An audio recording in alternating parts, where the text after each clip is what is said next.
Hi, you're listening to Stephan Livera podcast, a show about Bitcoin and Austrian economics brought to you by swan.com. Have you wondered about the crossover between Bitcoin and nuclear energy?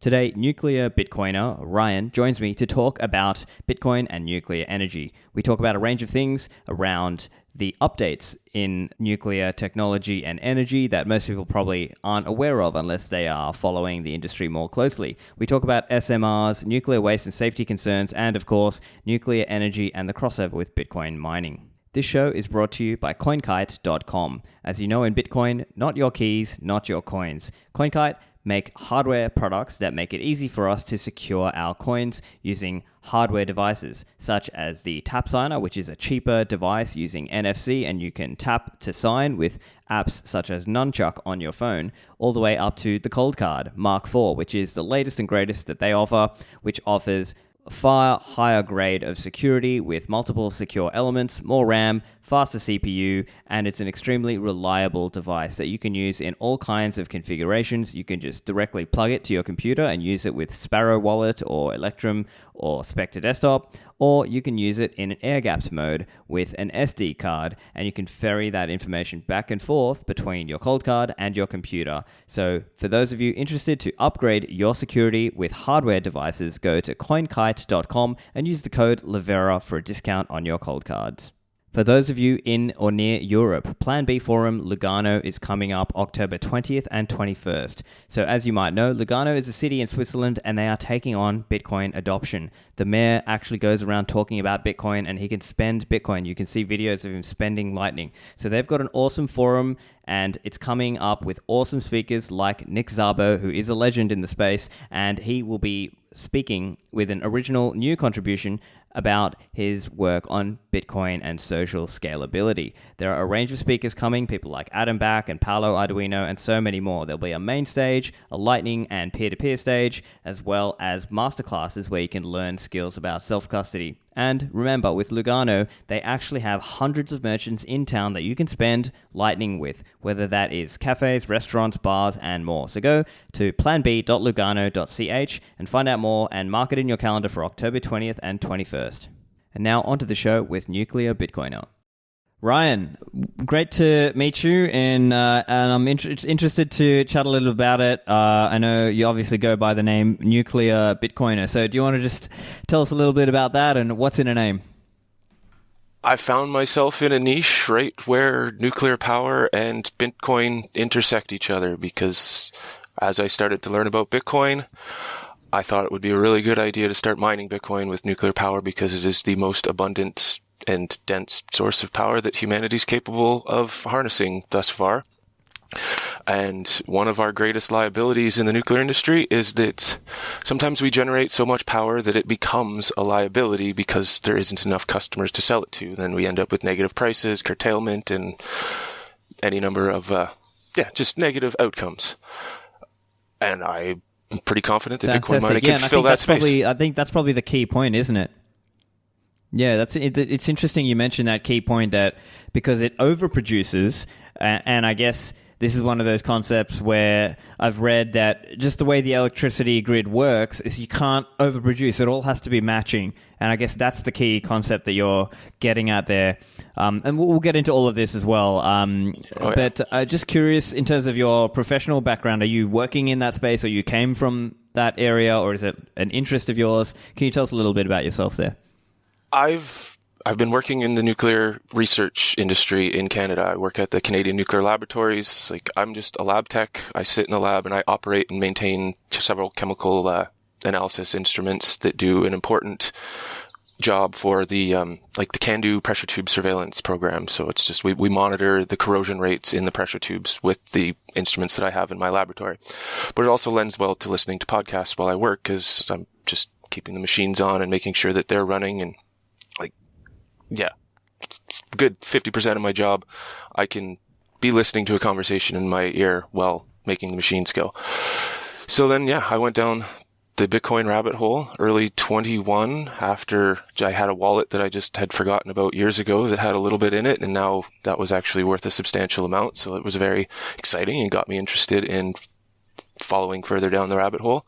And I recalled hearing about it discussed back in the early days when it was Occupy Wall Street stuff, and The Creature of Jekyll Island was a common book that a lot of the people paying attention to the financial crash were interested in understanding money and how it relates to everything that was going on. And yeah, I never fully made the plunge, and life went on, and then I got into it around the same time that I was also starting to pay attention to the developments of small modular reactors and hearing significant momentum gaining just in the nuclear in general in the public consciousness, and how people are starting to be a little bit more receptive to the idea of nuclear power being playing a substantial role in the energy transition that most of the world has embarked upon. And yeah, I think it's just a much better shot to go with nuclear than it is to go with to put a lot of stake on being able to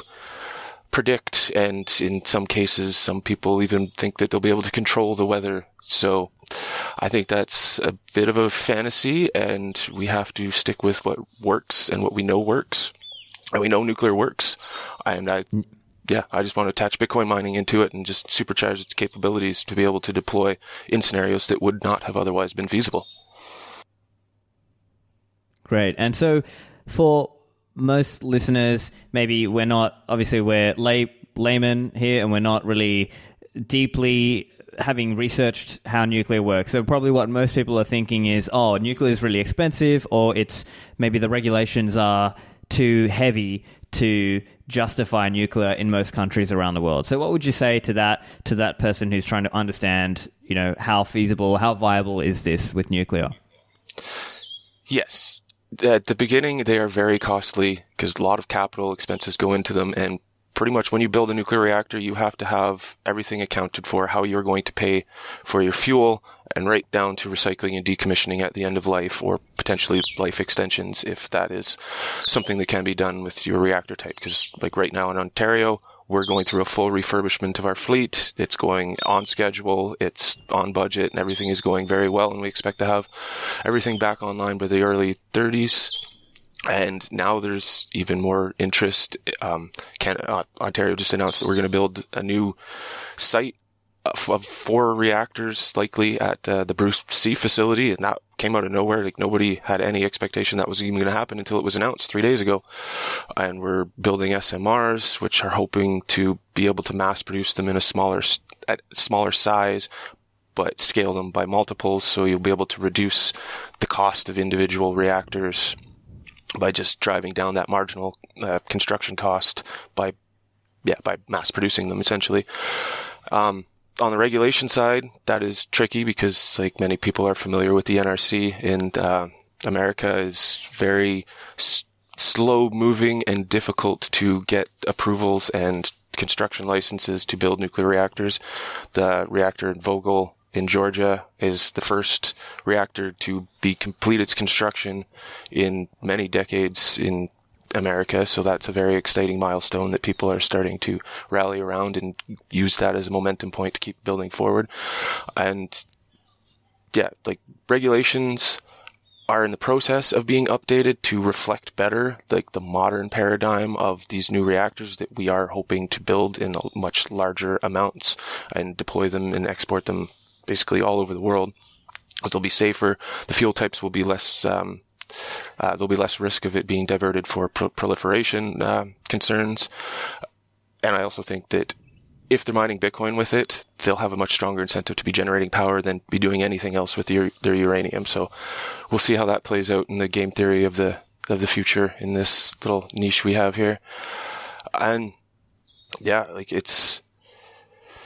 it's tricky because the UAE, they also just built a large set of reactors with the collaboration with South Korea. So their regulation aligned up really well with their industry, and they got those reactors built. Yes, they do have a top-down kind of command and control type economy where they're ruled by the what do you call them? The monarchs. I guess they're not.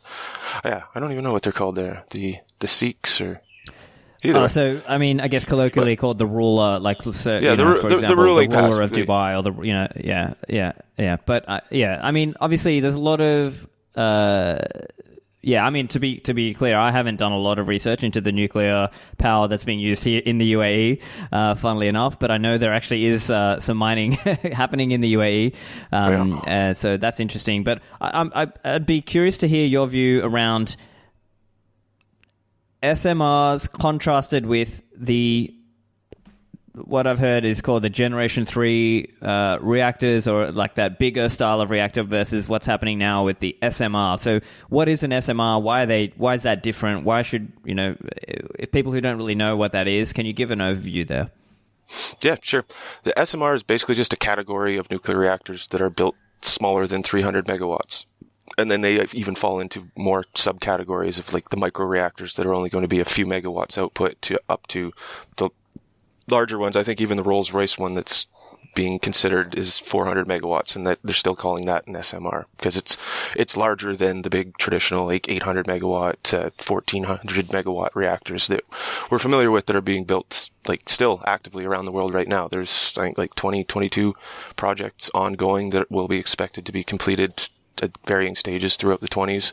That's mostly happening with China and Russia, and then a few are happening elsewhere. But the SMRs is a new project that everyone's kind of embarking on because there's a race to get at least a few designs to the commercial stage by many different players in the nuclear space, all the countries that actively have nuclear programs, to get that market share. And so like right now in Canada, we are proposing 6 different there's 12 altogether, but 6 have gotten to like the second stage of their licensing, and they've actively chosen locations where they're going to be built. They have a rough timeline of like the first ones late in the 27, 28, and then a few more early 30s will start to sprout up, and they'll be built in various places. Like one of them is going to be the Belledune coal plant in New Brunswick, and that's a large port there that they have. So they're going to mass produce these in a port. They're going to power the port with these new reactors, and then they're also going to deploy them like throughout the rest of the province. And I believe this one's like 120 megawatt reactor, and it's also a new cooling type that is not in like common use. It's going to use a molten salt type of fuel structure that's much different than the boiled water reactors that we're familiar with. Like this technology's been proven decades ago, but it just never went into commercial development because they chose one type of reactor, and they got familiar with building one type of reactor, and the world got really good at building boiled water reactors and pressure water reactors. So that's why we have them everywhere. But now there's a growing need to have a much wider range of applications that nuclear power can apply to beyond just like one large static generating station. We want to be able to put these all over Northern Canada. And just zooming out a little bit on nuclear,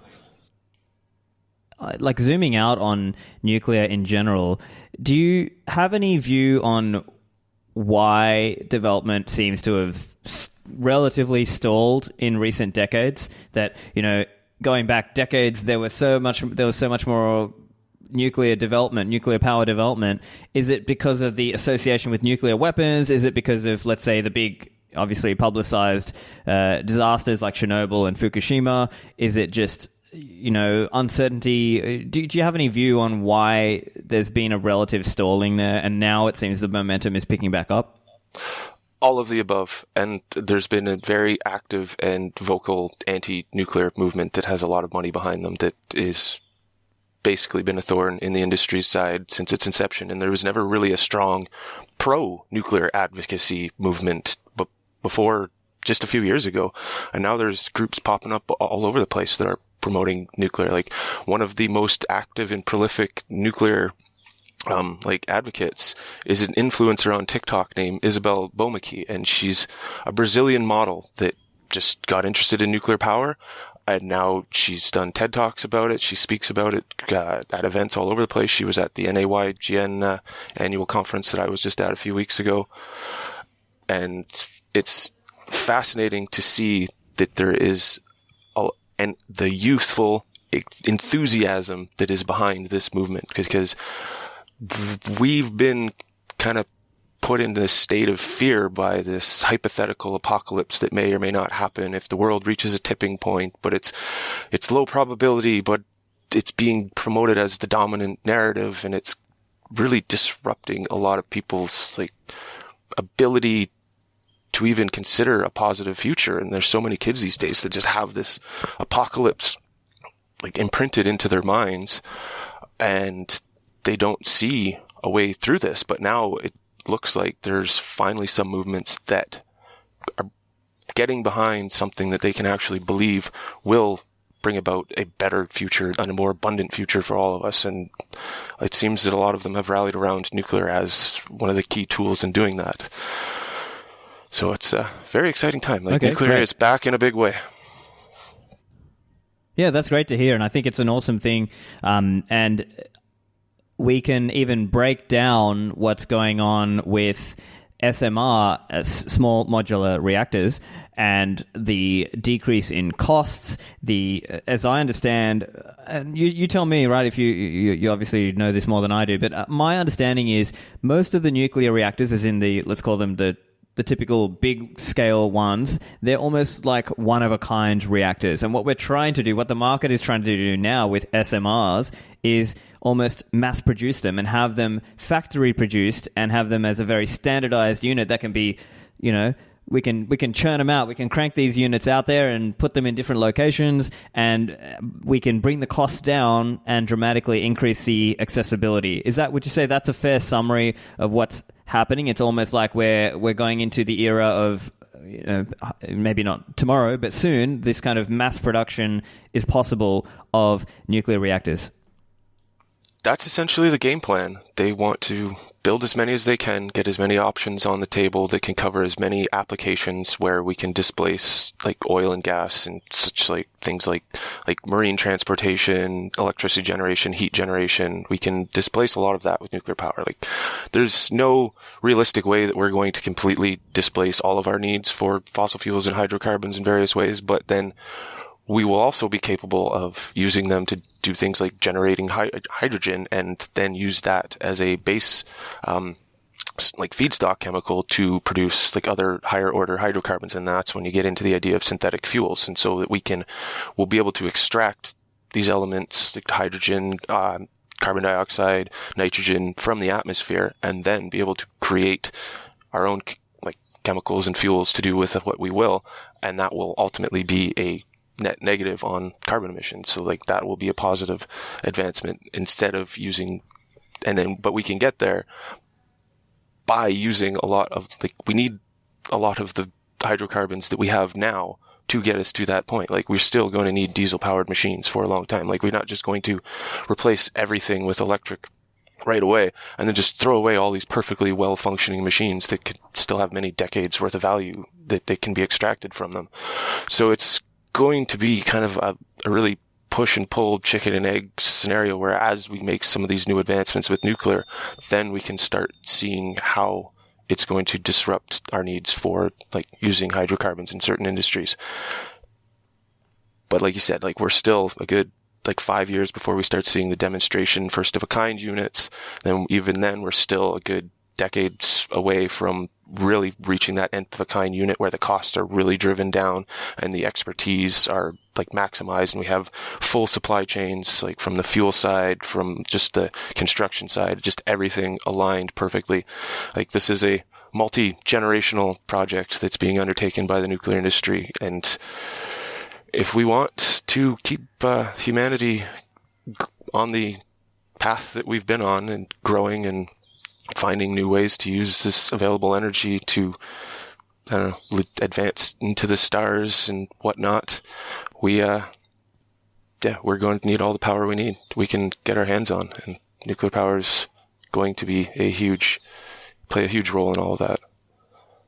Yeah, look, I think that's fantastic. I have been quite vocal about my skepticism of the climate hysterics, so I don't necessarily buy their kind of the climate hysteric premise that, we all need to like stop our fossil fuels or whatever, but at the same time I'm very much pro-nuclear. I'd love to see it, so I think that would be great to see. I just, I sometimes balk a little bit when I was seeing some of this narrative of, look, see, we can like reduce the carbon, and to me it's not it's not 100% clear that that we need that.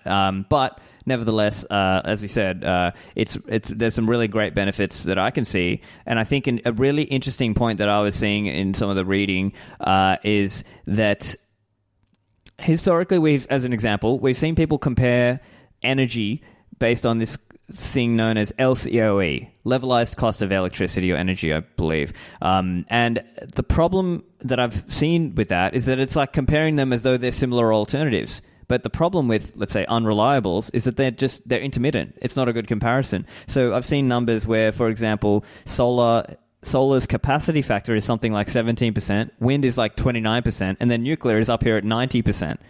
So what do you think about that? Yeah, it's definitely complicated, and if you speak to any grid managers, they hate it. It makes their job way more difficult managing all of these disparate sources coming in from everywhere. They can just disappear at a moment's notice. You have to become a weather predicting wizard. Like even though like they're getting better at a lot of that stuff, you cannot overcome the fact that these only generate power when it's available. And then there's this whole push. It's like, oh, we'll build so much that it generates way more than we need when we don't need it. And we'll store that in batteries, and then those batteries will be available for when we need it. But like, it's just adds layers of complexity, and then that adds more cost to it. And then they don't have the same life. And that we were expecting them to have. Like a lot of these solar farms they were predicting in 20, 25 years, and like we're seeing a lot of them starting to decay and break down now. And then you've got the maintenance and the recycling costs. And it seems that a lot of the people that are really into wind and solar are very narrowly focused on that period of time where it's generating electricity for free, which is great in many applications. They will find a lot of use for wind and mills and solar panels, but not as base load to support an entire complex economy. Like we need stable, reliable power that's always going to be there. And that's where nuclear comes in. Like it has its own trade-offs in various ways, but like stuff like the waste, it's a very small footprint. It's easy to manage. It's one of the most well-tracked and like audited industrial byproducts that out of any industry that exists. Like the IAEA keeps strict accounting on every little bit of uranium and plutonium that is out there in the world.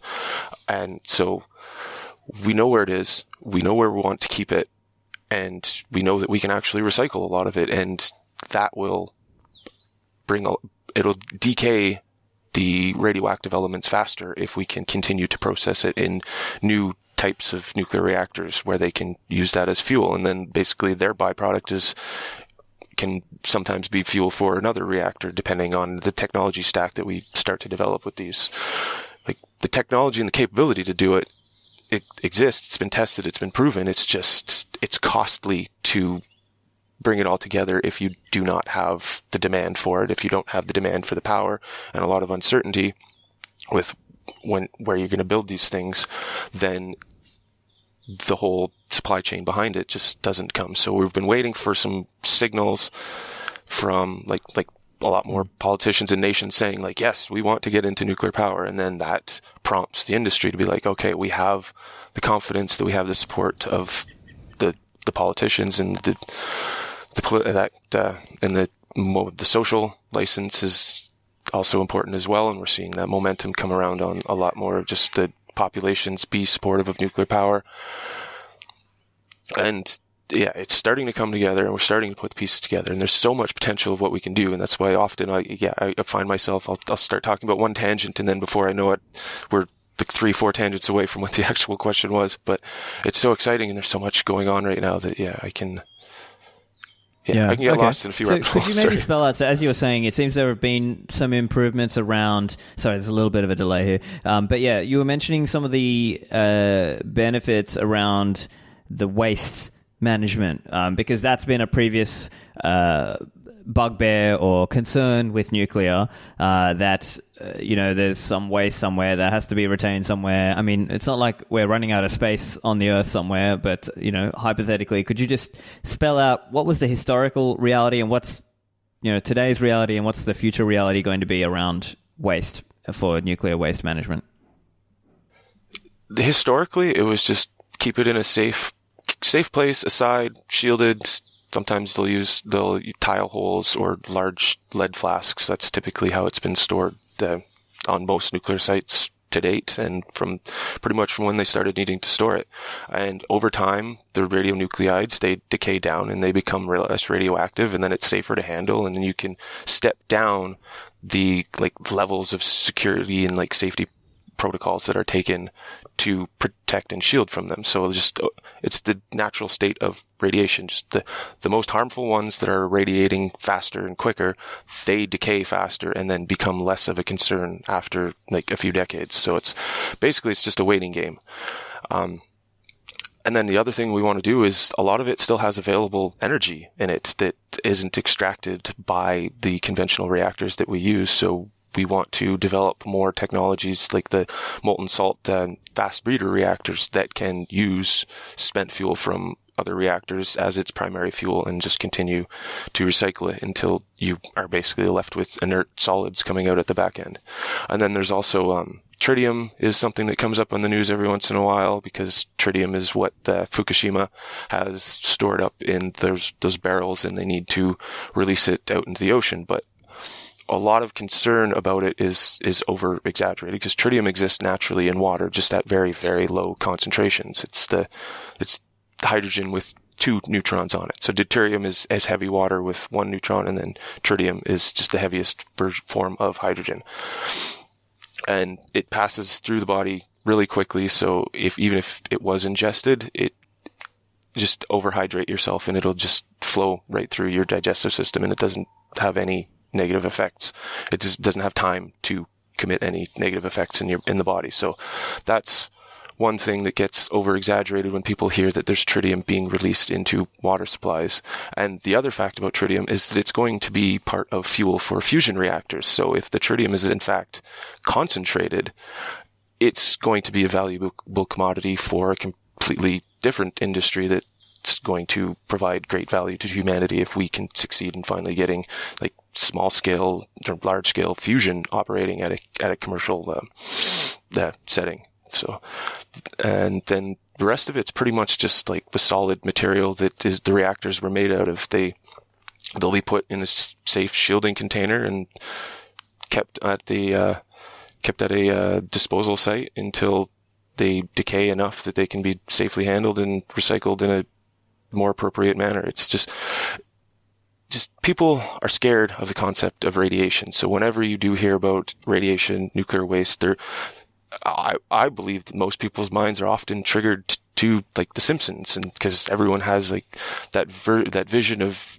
Monty Burns burying a few barrels of green goop in the neighborhood park and Blinky the three-eyed fish, and that's tainted a lot of people's understanding of the technologies. So it's very difficult to dislodge something that hasn't been imprinted so strongly, even with good, truthful, honest information about the topic. Many people, they're just they learn something and then they will stick to that as their truth, and it's been very difficult because the industry hasn't historically advocated well for itself in the past. That's why it's exciting to have a groups of advocates that are completely disconnected from the industry, that are kind of off doing their own independent thing. Back to the show in a moment. The lead sponsor of this show is Swan Bitcoin, and Swan is organizing Pacific Bitcoin again this year. It was a phenomenal experience last year at Pacific Bitcoin in LA, and it's coming again this year in October. So make sure you check it out. Mark the dates in your calendar. It's October 5th and 6th. There are so many awesome speakers who have agreed to come. Now, some of those are yet to be announced, but those who are announced are Lynn Alden, Greg Foss, Preston Pish, Mark Cahodes, Corey Clipston, Alex Gladstein, and so many more to come. There are going to be multiple stages. This is going to be an excellent experience to bring along your friends and family, especially if they are new to Bitcoin. This is going to be the perfect one to bring them along to. So go and check it out over at pacificbitcoin.com. Use the code Livera for a discount on your tickets, and make sure to get your tickets before the prices rise. That's October 5th and 6th in LA, pacificbitcoin.com. And finally, mempool.space is where I go to target my fee before I send a Bitcoin on-chain transaction. Nowadays, mempools are not costing as much as they used to, but it's a great way to keep on top of things and make sure you're up on what's going on. And with mempool.space, you can view the ecosystem. You can see mempools, you can see the blockchain, you can see second layer networks like the Lightning Network. And with mempool.space, you don't have to trust a third party. You can host it and run it for yourself, and the software is open source and out there and available for you. Now, also consider they have a transaction accelerator program, which we'll be launching soon. This is going to be a great new service, and Wiz and the team have announced this and they're working on it. And so look forward for more announcements coming up, and go and check out mempool.space. Yeah, so basically, as you were saying, having nuclear influences, for for want of a better word, out there, or pro-nuclear influences, let's say, who are helping win the battle for hearts and minds in the public's eyes, and potentially in some of the politicians' eyes as well, because whether we like politicians or not, in many countries around the world, it has to get through them as well. We have to play their game.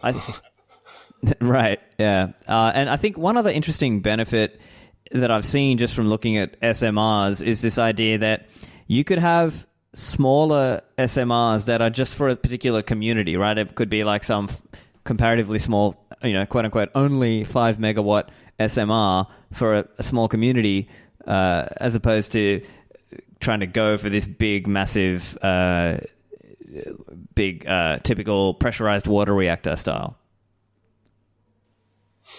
Yeah, that's the game plan for Canada. We want to take these little 5 megawatt reactors and we want to upgrade the entirety of northern Canada off of diesel, because that will solve many downstream problems. Just when the power will be reliable and affordable. We won't have to have narrow windows where we ship in diesel. Like it'll still be valuable and useful up there for operating other machinery, but not for electricity and heat, because that will be primarily taken care of by these little nuclear reactors. And the cool thing about them is you can build them out in modules. So if you want to build 5 megawatts or build 10 megawatts, build 40 megawatts, and it'll just all be coupled together in a nice, convenient, ordered fashion. And some of them can actually share infrastructure to varying degrees. So you can perfectly match them to the needs of the community, but then you're still going to have a little bit of that overhang, especially if it's in a microgrid scenario where you are not connected to another grid elsewhere that you can just export that electricity to. It's like what Ontario does a lot right now is when we over-generate electricity, it gets exported to New York, Rhode Island, a bunch of the other northern states. We in fact pay them to take that electricity because we generate so much that having it in our grid disrupts the frequency and can be a liability. So it's part of that balancing act, and it's actually one of the reasons cited that they were able to justify shutting down the Indian Point reactor in New York, because they were able to. They import so much electricity from Ontario and Quebec that they were like, oh, we can do away with our nuclear reactor. And now they've seen the carbon emissions on their grid, in fact, do the opposite of what they had been intending to do by building offshore wind and solar panels all over the state. So that's an interesting, you see these knock-on effects when you have power available to distribute to a wider grid. But then, when we get into microgrids, that's where you have to start finding ways to balance all of these things together with your load and your demand. There's a small community that I'm aware of it's a few hundred kilowatts. I don't even think they're a full megawatt. But what they do to balance their grid is they just have a room of space heaters that just flip on and off. And that is how they control their load. And to make sure that they're always consuming the maximum load, but then they can shift it in response to just the local residents changing their consumption patterns, whether it's intraday patterns or weekly, seasonally, because you get different weather. I'm sure where you are in Dubai, you guys have a lot of cooling that needs to be done, but then not as much in the winter season. So you have a lot of power that's available for one season, but then it's not completely needed on the other season. So you need something to play that role that can be off for one season and on for another season. So that's where I see the Bitcoin miners fitting into this role with nuclear power very well, especially on the microgrids.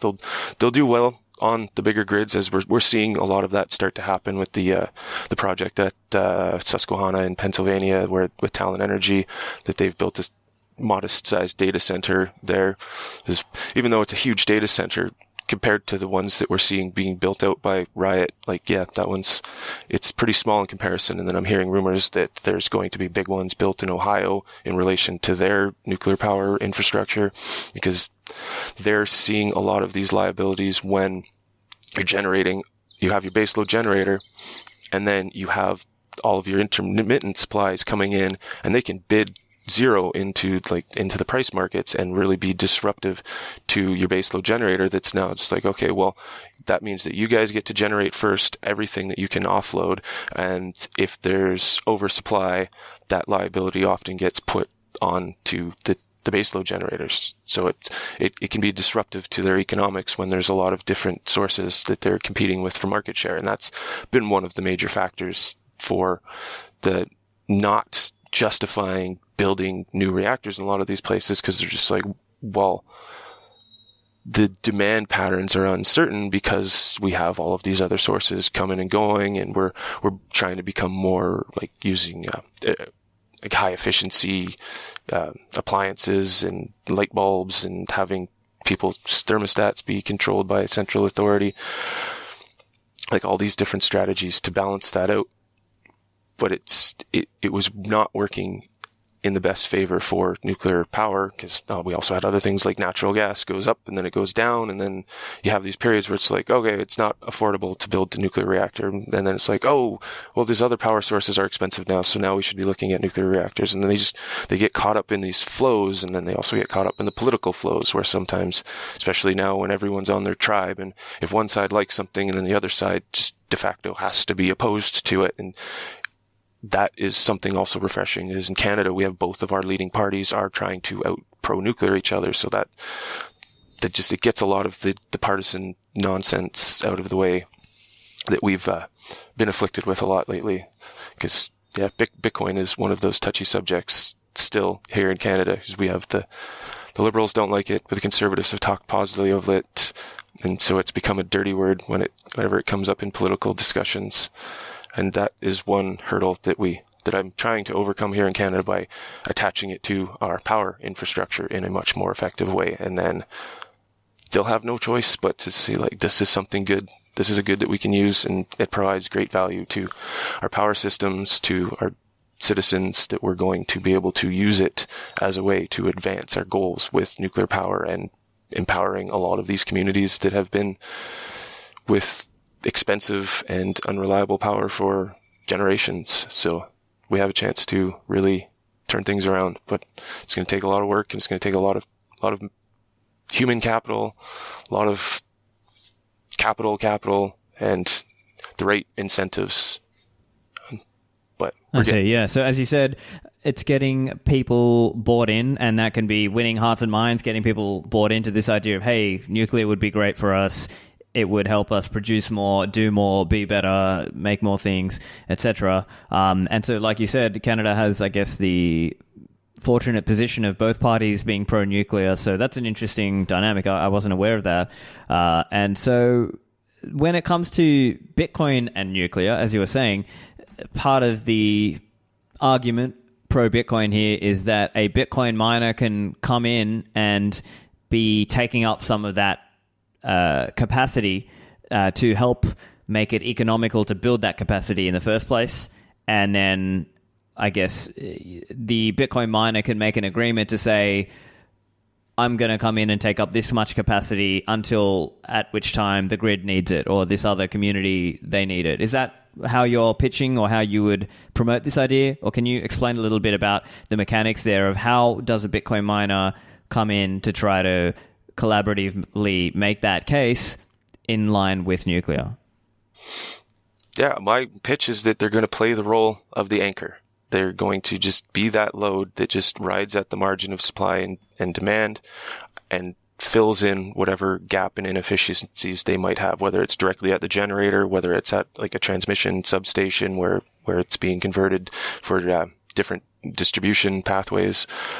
There's opportunities everywhere, and it seems like the Bitcoin miners have set their sights on finding every inefficiency that they can throughout the power grids and plug them up with their little miners. And it's inevitable that that's going to infect in some way the power managers themselves to see the value that this technology provides. And it's only a matter of time before like these large generators start consulting with or hiring this growing number of Bitcoin miners to operate systems for themselves, or to just consult on the best matches and the best strategies to go with. Like, I'm sure if Westinghouse called up someone like Harry Sudok and was asking for his advice on how to perfectly match a Bitcoin mining site to one of their new nuclear builds that's going to have this sort of local demand, like someone like him would jump at the opportunity to just get in there and push these two technologies together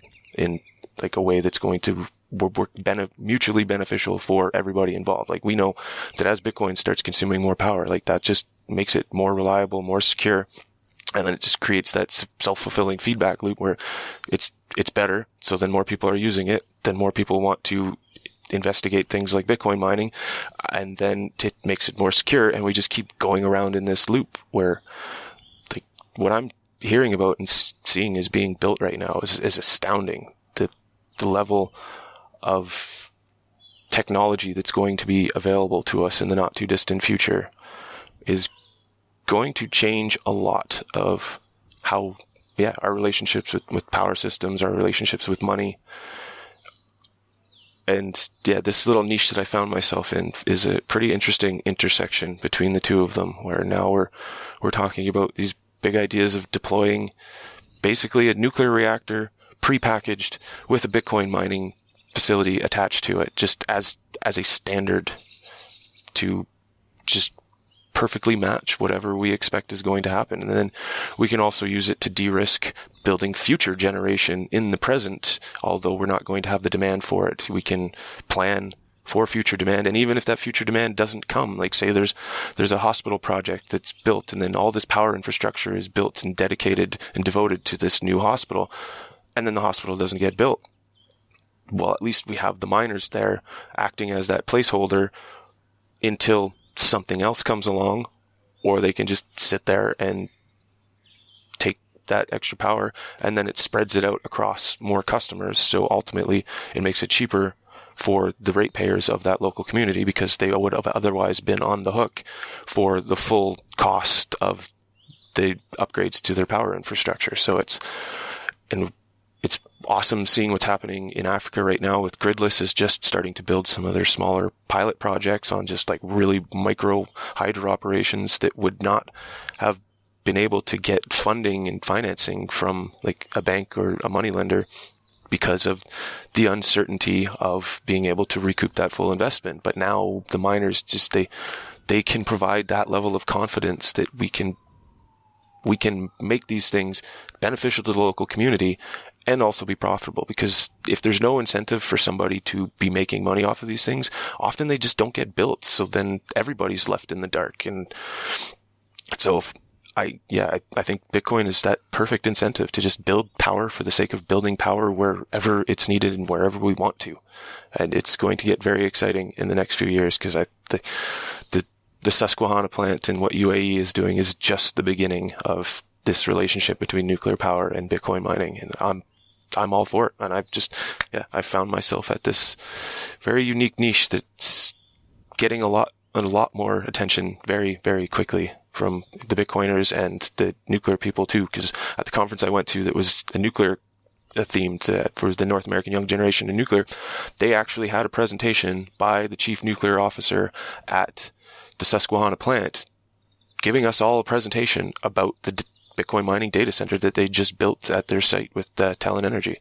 And it was awesome, because anybody that wasn't paying attention at that conference before, like they are now. And like everybody from the nuclear industry was represented to some degree. There was the president of the local grid from XL Energy. There was Westinghouse, GE, all of the vendors that are proposing new reactors and actively operating, and some still around the US and the rest of the world. And they're paying attention now. And so that's very, very exciting. Great. And so part of the case then, in some cases, let's say it means the Bitcoin miner is saying, hey, I'm going to come and set up a Bitcoin mining set of rigs in, maybe co-located or somewhere nearby to take that power when you don't need it? And if you do need it, then is the Bitcoin miner going to have to make the case to say, look, I'm just going to turn my rigs off if you need that power? And so I'm curious then, because maybe that's one area where people might be unclear of the profitability of that operation for the Bitcoin miner, because he now has to turn his rigs off. So does that present a problem for the Bitcoin miner, or how do they build that into their business case? That is one of the reasons that a lot of Bitcoin miners are looking into different ancillary services that they can provide to the grid. Like, I suspect a lot of Bitcoin miners have been paying attention to what goes on in Texas ERCOT grid, where they've been showing that some of these miners are actually earning more revenue from participating in demand response programs than they are actually mining Bitcoin. So that is very interesting and exciting development that I don't think many people would have anticipated not that long ago. And so they're providing a service. So many of them are contractually obligated to do it. That's part of their power purchase agreement structure. That's when you're called upon by the grid, when it reaches this threshold, then you're to curtail your load. And it's a pretty simple operation to program them to do that, to respond to various signals, whether it's the price or the grid frequency. They're just computers, and in many cases, they don't even need to be fully turned off. They can just be underclocked, as we've been seeing. Some of the Bitcoin miners have been tinkering around with how underclocking affects their efficiency. And in many cases, it was showing that the efficiency actually goes up. So you can mine with a less efficient miner when it's at full capacity, but if it's running at like 20%, you're actually going to be, for the amount of electricity you're using, creating more hashes to contribute to the Bitcoin mining. So, and then the other thing that some of them are looking into is using their waste heat as a potential like alternate profit stream, especially where we're building them up in northern Canada. Like, you can use them for any number of operations. I've been seeing people use them for greenhouses, hot tubs, pools, just space heaters, like anything that you need low grade heat for. It seems that they're finding a way to use Bitcoin miners as a go-between, where you're going to be using that heat anyways, and you're going to be using either a gasoline or propane fueled heater for your greenhouse, but now you can use an electric heater that's also mining Bitcoin on the side, and you were going to use that heat anyways. So now the Bitcoin's actually just kind of a bonus. And that's how it looks like with a lot of the small scale home miners are doing. Like, they can mine unprofitably, but a lot of them are using them as space heaters, or bringing them straight into their HVAC system, or their water heaters. So it's very interesting to see all these different developments, that some of them may actually start getting commercialized and standardized in some way or another, that'll just be a normal thing that you can, if all your heating is electrified, like most of Quebec uses electric heating because they have a lot of electricity generation with all of their hydro. So it would make sense to instead use heaters that also mine Bitcoin, because that's just a convenient byproduct. Like, I, in fact, have a broken dryer that the heating element broke on it. So I took my S9s and I 3D printed a nice little shroud from Crypto Cloaks, and then I ducted them into the back of my dryer, and it's not as quick as it used to be when it was running at the full capacity of the heating element, but with two S9s, yeah, you can definitely dry your clothes. So it's it's just finding alternative ways to profit, and that's going to be the game, because there's going to be get cheap electricity, and then what else can you do to beef up your margins on the edges? And we're going to see different strategies in different jurisdictions, whether it's because of climate, whether it's because of politics, whether it's just because of different load profiles. Like, I'm all for all of this experimentation that's going to happen, and it's very, very exciting. And what will succeed will succeed and flourish, and we'll also be able to test many strategies that we can observe failing, so that we can avoid them in the future, as we've been seeing with some of the miners took on too much debt and got themselves into sketchy territory, thinking that the number was going up forever and we were never going to have a bear market. And then the miners that had prepared and had in their minds, like, there's going to be a bear market, the price is going to go down, we should be operating for the worst case scenario, and those miners seem to have come out ahead. Like, CleanSpark is a perfect example of that. They built infrastructure, they built relationships, and then when the time was right, they were able to scoop up all of these ASICs at fire sale prices. So it's yeah, I'm here to just watch this game play out and play my small little role in advancing it. It's very, very fun. Yeah, and so when it comes to doing Bitcoin mining, obviously one of the very important factors for a Bitcoin miner is what's your power costs, right? Because that's often the defining factor of whether you are profitable or not. And so maybe that's another question that people may have, is that is nuclear energy going to be cheap enough? And of course, I guess in the optimistic case, yeah, absolutely, it's one of the cheapest. But in maybe until you get to that optimistic case, are there scenarios where maybe nuclear costs too much for a Bitcoin miner to get involved in that game? Yeah, definitely the cost is important, but we're seeing that the nuclear miners are actually getting very low cost electricity. The guys out in Georgia and CleanSpark, they're saying that they're paying like 3 cents for their power purchase contracts. The Susquehanna plant is paying only like 2 cents for their electricity. And then that game theory plays out. It's like, we're going to have a halving coming up soon, so their miner profits are going to be cut in half. So if the price doesn't go up to match that, there's going to be a lot of miners that are now just unprofitable overnight. It's going to be the opposite of what happened when China went offline and everyone doubled their profits overnight with nothing changing. And then everybody was plugging in everywhere, and it was just a wild, mad dash to find any electricity that was stranded that you can just plug into. And we saw that it kind of overwhelmed Kazakhstan quite a bit, to the point where they left a sour taste in their mouth about how overwhelming it can be when they just flood into your market. But yeah, it's very interesting to see the different strategies. And the miners know that this is coming up. So they're all trying to vie to be on that lower half of the margins, that when it does happen, that they'll be the ones that get to stay online, because we're going to see a lot of interesting changes in the hash rate if there's lots of miners that are mining above that margin. And because everyone's competing over the same share of Bitcoin, like it's going to get wild out there, and I'm looking forward to see how it plays out. Like, yeah. I've only been in here for a short enough time. Like, this is my first full cycle, so it's fascinating to watch and go as deep down the rabbit hole as I have so quickly with many others. Like, yeah, it seems like the 2021, 22 new class of Bitcoiners have gotten pretty fast tracked, like right down the rabbit hole, and it's interesting to be a part of. Yeah.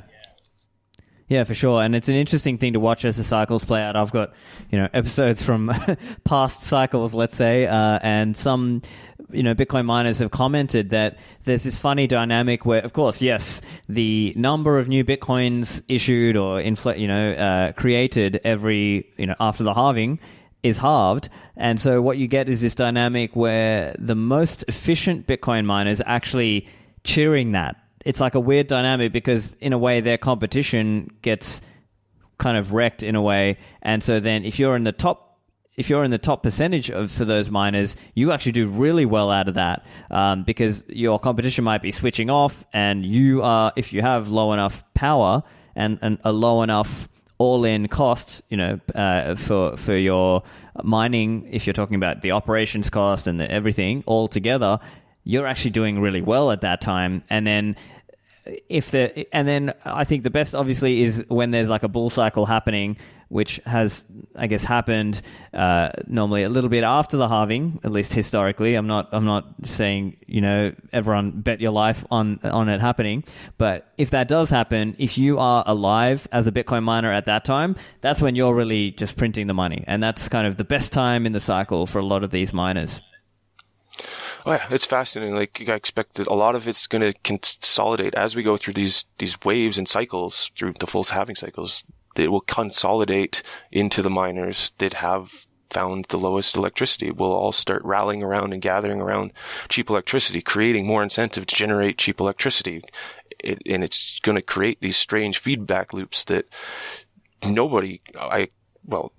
some people might have seen this coming. Like, I don't know, some of the writings of Hal, like, he definitely saw it having a major effect on our power systems, like all the way back in 2010. So it is fascinating that some people had that vision to what we are experiencing now today, and seeing this play out in a really major emergent way that like nobody,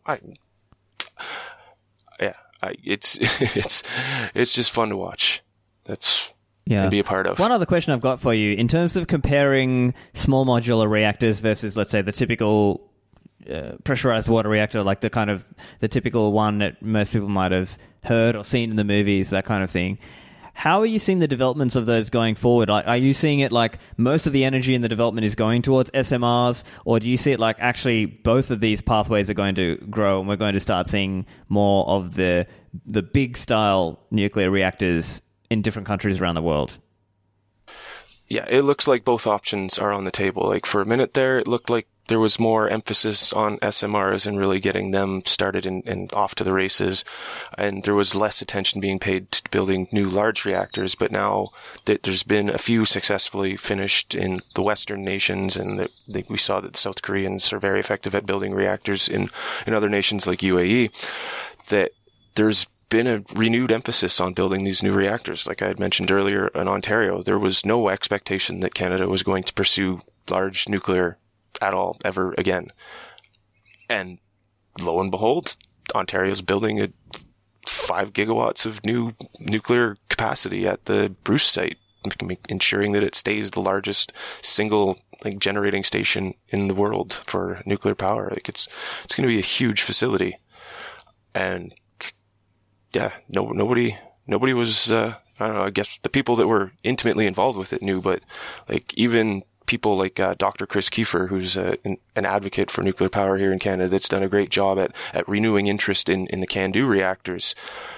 Even he was surprised by this. And he obsessively pays attention. He's involved. He's talking to a lot of these politicians, and then they announced it, and yeah, everybody that pays attention was surprised by it. So it's a very refreshing development in the nuclear space to see that we are again taking large nuclear seriously again. Because as far as I'm concerned, we need everything on the table, and one of the challenges is getting investment, getting capital that has a reasonable cost to it. Because when you have a huge capex, the difference between 6% interest on that and 9% interest is billions of dollars. Like some of these projects, the interest alone is 2/3 of their entire capital expenditures. It's absurd. And that's one of the things that gets argued about lots with the wind and solar advocates, because they see it as any capital that's being invested in nuclear is capital that's not being invested in their preferred infrastructure development projects.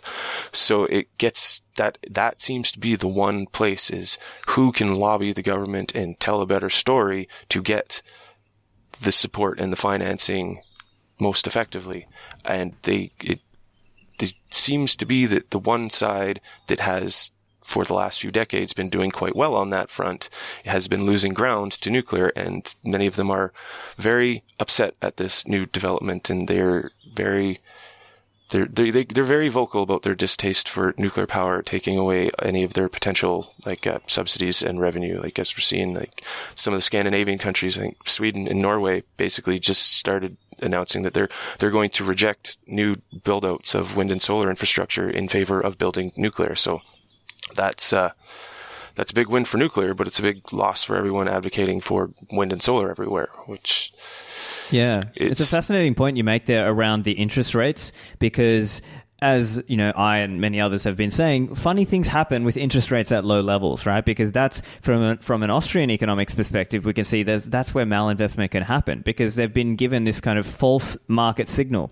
It's like you're flying a plane, but the instrumentation is giving you the wrong signals, because interest rates have been artificially pushed low, and so certain projects look profitable when in reality they are not, or they would not be profitable, because the resources required to see those projects to fruition are not actually available. It's just they've been sent a false signal. And so I wonder whether some of that wind and solar, the unreliable energy, maybe some of that, the enthusiasm for that was maybe driven by artificially low interest rates. And now that the world is seeing interest rates come back up, at least from the US Federal Reserve perspective, interest rates have been coming back up to, up in big increases in the last few years. So maybe that is going to drive some sense of a rationalization and maybe some focus more on what's actually economically sustainable, right? Not the kind of greeny, quote unquote, sustainable, but actually economically sustainable energy. And maybe that includes some case for nuclear because now people are being forced to actually deal with something closer to a real interest rate. Yeah, it forces people to examine the trade-offs a lot more objectively and to see what is actually the more superior technology. Like, are you familiar at all with the strong towns concept? And I've read Chuck Marone's book. I thought it was a really great book, and it's interesting because go on. Yeah. I see that, like, what he describes of how the urban sprawl and how they just need to keep building in order to, like, finance what they built before, and then it becomes a cycle, and then after like 3 generations it just starts to collapse in on itself because they've got like 3 cycles of debt that they're working through. I see that playing out in a similar way in like the wind and solar build-outs, where it's just they're just building for the sake of building, and then they have to continue building in order to cover like the expense and maintenance costs of what they've already built, and then it just gets out of hand and it spirals into nothing's profitable anymore, and everything's spread so thin, and the markets are all just out of whack.